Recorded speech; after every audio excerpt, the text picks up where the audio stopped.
என்ன ஜெயராமா? ஜெயராமா, ஜெயராமா, ஜெயராமா, ராஜாப்பா, உங்க அண்ணி வந்திருக்கேன். ஜெயராமா, ஜெயராமா, ஜெயராமனுக்கு என்னமா ஆயிடுச்சுங்க? நீ ஒண்ணும் பயப்படாத. ஜெயராமனுக்கு ஒண்ணும் ஆகாது. அது வெறும் மயக்கம்தான்.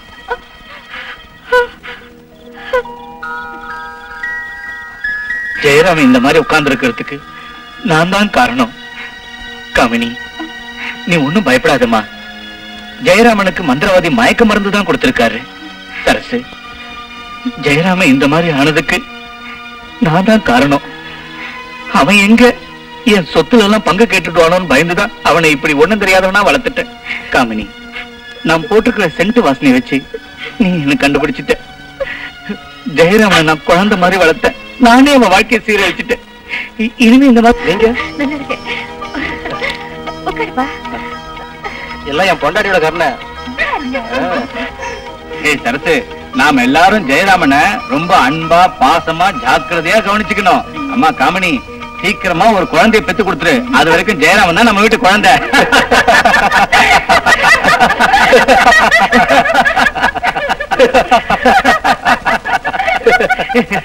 10, 9, 8, 6, 5, 4, 3, 2, 1. Very good. இப்ப நீங்க தூங்கிட்டீங்க. ஒரே இருட்டா இருக்கு.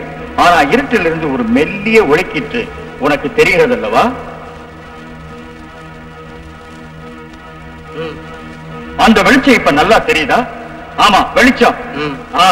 Come on, tell me. உன் வாழ்க்கையில மனசை பாதிச்ச ஒரு நிகழ்ச்சி நடந்திருக்கு. அது உனக்கு தெரியும். கமா, என்கிட்ட சொல்லு. ஒரு நாள் என் ஃப்ரெண்டு ஜெகன்மோகனி சினிமா பார்க்க கூட்டிட்டு போனான். சினிமா ரொம்ப நல்லா இருந்துச்சு. மோகினி வரப்ப எல்லாம் என் டிராயர்ல ஒரு மாதிரி சுகமா இருந்துச்சு. அதுக்கப்புறம் ஒரு நாள் நான் வீட்டுல படுத்திருந்தேன். நான் சினிமாவில் பார்த்தேன் அந்த ஜெகன்மோகினி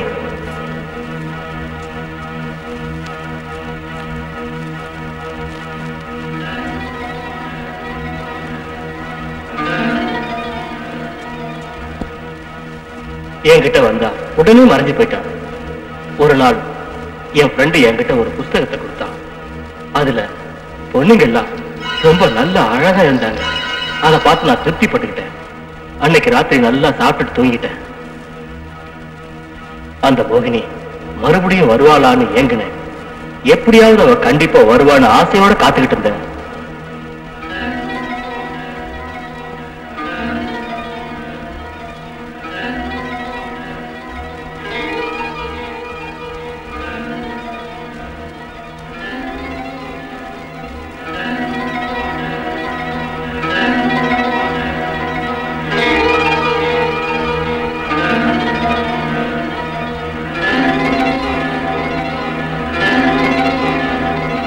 அதுக்குள்ள எனக்கு கல்யாணம் பண்ணி வச்சுட்டாங்க. ஆசையோட என் பொண்டாட்டி கூட படுக்கிறப்பெல்லாம் எனக்கு அவ ஞாபகம் தான் வருது. அவ அந்த மோகினி, அந்த மோகினி. போதும், ஸ்டாப் இட், ஸ்டாப் இட். ரொம்ப ஆவேசப்படாத. பாரு, இப்ப நிதானமா கண்ணத்துற. Comma, relax, relax. இனி நீ பயப்படாத. Relax. Good. Comma, get up. Comma, get up. தந்திரங்கள் எல்லாம் எந்த பிரயோஜனம் இல்லம்மா. நாளைக்கே அவனை ஒரு நல்ல மனநோய் டாக்டர் கிட்ட கூட்டிட்டு போய் அவன் வாழ்க்கை நல்லபடியா இருக்க நான் அவனுக்கு உதவி பண்றேம்மா.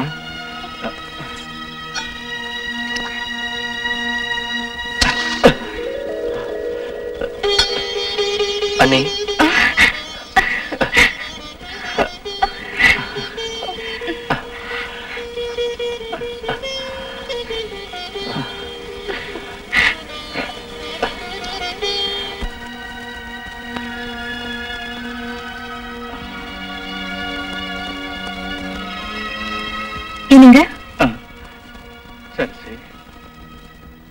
எதுக்கு எப்போ எதையோ நினைச்சு கவலைப்பட்டு இருக்கீங்க? நான் உனக்கு செஞ்ச துரோகம் அதான் நான் மன்னிச்சிட்டேன் இல்ல. அது இத ஒரு கெட்ட கனவா நினைச்சு மறந்துடுங்க. எல்லாம் புண்ணியம் தான். உன்னோட நல்ல குணம், பூஜை புனஸ்காரம், நீ செய்யற விரதங்க தான் என்ன காப்பாத்துச்சு. ஆனா எல்லாம் தாய் மூகாம்பிகை அருள்.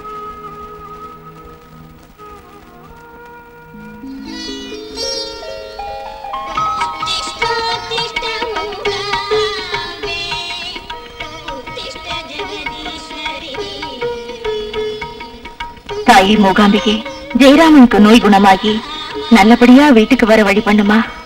உன்னுடைய வேண்டுதல் எல்லாம் பலித்தது, வரம் தந்தேன். அப்பா, இத்தனை நாள் நான் பண்ண பூஜைக்கு இன்னைக்குதான் பலன் கிடைச்சது.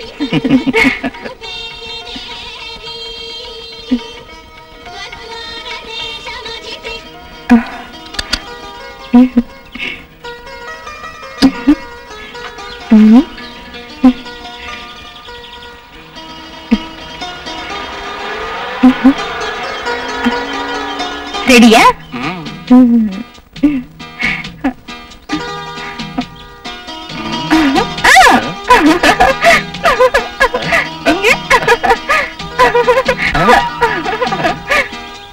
காமினி, பிடிச்சிட்டேன். காமினி,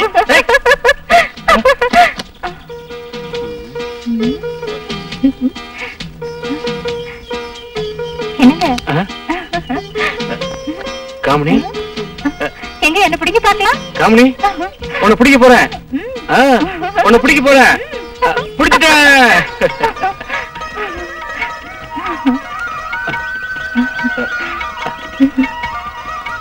கொஞ்ச நேரம் நீ எனக்கு கிடைக்கவே இல்லை. உங்களுக்கு கிடைக்கவே வேற யாரு கிடைக்க போறேன்? மேடம், மேடம், டாக்டர் கூப்பிடுறாங்க, வாங்க.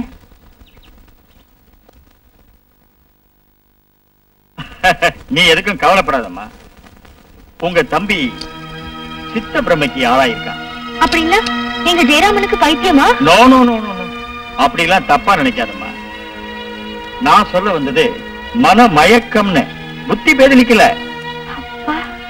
பாருங்க, சாதாரணமா இந்த டீனேஜ் வயசுல இதெல்லாம் இருக்கத்தான் செய்யும். அதுக்குத்தான் 20-21 வயசுக்குள்ள கல்யாணம் பண்ணி வைக்கணும்னு நம்ம முன்னோர்கள் சொல்லியிருக்காங்க. வந்து ஜெயராமனை நாங்க படிக்க வைக்கல. இது படிக்க வைக்காதனால மட்டும் வரும்னு தப்பா நினைக்காதீங்க மிஸ்டர். இது படிச்ச இளைஞர்களுக்கும் கண்டிப்பா வரும். இது வயசு கோளாறு. இந்த டீன் ஏஜ்ல என்ன ஆகுதுன்னா, மனசுல காம ஆசைகள் ஏற்படுது, அவங்க செக்ஸ் உறுப்புகள்ல காம உணர்ச்சிகள் ஏற்படுது. அதுக்கப்புறம் அவங்க கவனம் எல்லாம் அது மேலேயே இருக்கு. நாளாக நாளாக அவங்க சுய இன்பத்துக்கு பலியாயிடுறாங்க. உங்க தம்பியும் இதுல ஈடுபட்டிருக்கலாம். அவன் எந்த பொண்ணையுமே ஏறெடுத்து கூட பார்த்தது இல்ல டாக்டர். இருக்கலாம், உங்களுக்கு தெரியாம பார்த்திருக்கலாம். இல்ல ஆம்பளை பொம்பளை ஜாலியா பேசிட்டு இருந்ததை கேட்டிருக்கலாம். இல்ல சுய இன்பம் கூட அனுபவிச்சிருக்கலாம். அப்படி இல்லைன்னா ஒருவேளை வேற யாரையாவது பார்த்திருக்கலாம். அவன் பொண்டாட்டி தான் பக்கத்திலே இருக்கானே டாக்டர். ஆஹா, இதுவும் இருக்கலாம். நான் சித்தப்பிரமை கனவுலகம் சொன்னேன்ல, அவன் மனசு அந்த நினைப்புல இருக்குது. அதுக்கு என்ன அர்த்தம் பாருங்க சார். ஒரு உதாரணத்துக்கு சொல்றேன்.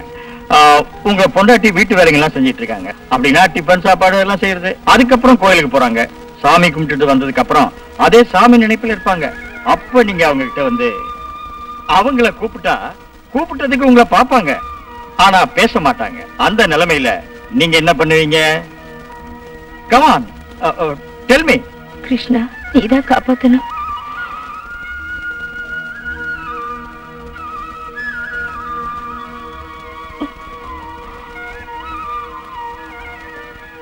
சரசு,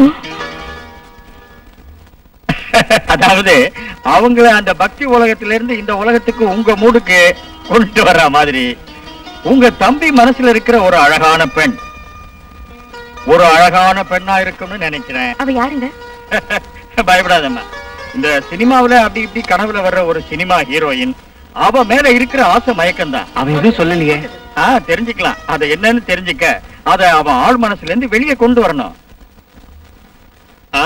நான் சிகிச்சை ஆரம்பிச்சிடுறேன். ஆனா அதுக்கு உங்க பூர்ண ஒத்துழைப்பு வேணும். அவனை இனி தனிமையா இருக்கிறதுக்கு நீங்க விடவே கூடாது. அவனுக்கு ஏதாவது ஒரு வேலை கொடுத்து அவனுக்கு தன்னோட வாழ்க்கையில ஒரு பிடிப்பு விருப்பம் ஏற்படுற மாதிரி பண்ணணும். நீங்க எதுக்கும் கவலைப்படாதீங்க.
முதலாளி.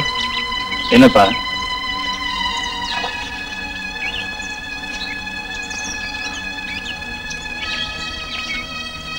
முதலாளி, இவ்வளவு வருஷம் என்ன உங்களோட குழந்தை மாதிரி வளர்த்தீங்க.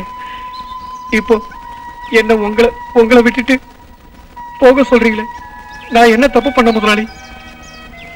அது உன் தப்பு இல்லப்பா. நீ யாரோ ஒரு விபச்சாரி கிட்ட படுத்தேன்னு சொன்னியே, அது உண்மையா? ஆமாங்க. அந்த விபச்சாரி கிட்ட இருந்து உனக்கு எய்ட்ஸ் நோய் வந்திருக்கு. அதனால உன் வாழ்க்கையே பாழாயிடுச்சு. நீ கல்யாணம் பண்ணேன்னா உன்கிட்ட இருக்கிற எய்ட்ஸ் உன் பொண்டாட்டிக்கும் வந்துடும். அந்த ஒரு நிமிஷ சுகத்துக்காக சந்தோஷமான தாம்பத்திய வாழ்க்கையை பறி கொடுத்துட்டியே. 100 ஆண்டு காலம் வாழ வேண்டிய நீ இன்னைக்கு எய்ட்ஸ் நோய்க்கு பலியாயிட்டேன்னுதான் நான் வேதனைப்படுறேன். இனி நீ உயிரோடு இருந்து என்ன பிரயோஜனம்? மது, என்ன பிரயோஜனம்?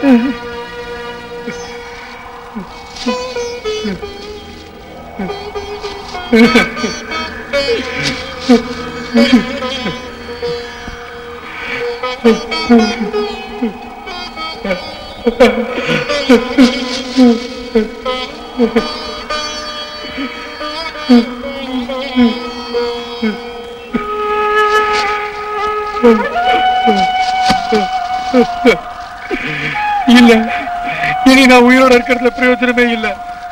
என்ன வீட்லயே சேர்க்க மாட்டாங்க. எல்லாரும் என்ன வெறுக்கிறாங்க. நான் சாகிறது தான் நல்லது. நான் செஞ்ச தப்புக்கு அதுதான் தண்டனை. பார்த்தீர்களா இந்த இளைஞன் படும் மனவேதனையை?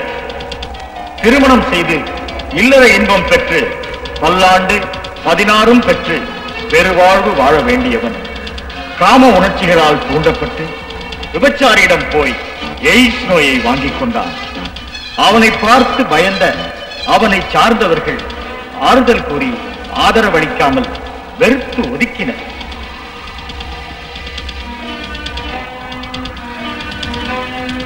எய்ட்ஸ் நோயை பற்றிய அறியாமையே இதற்கு காரணம். HIV வைரஸ் ஒருவரின் இரத்தத்தில் தொற்றுவதால் ஏற்படும் எய்ட்ஸ் நோய் உடனே மனிதனை கொல்லாது.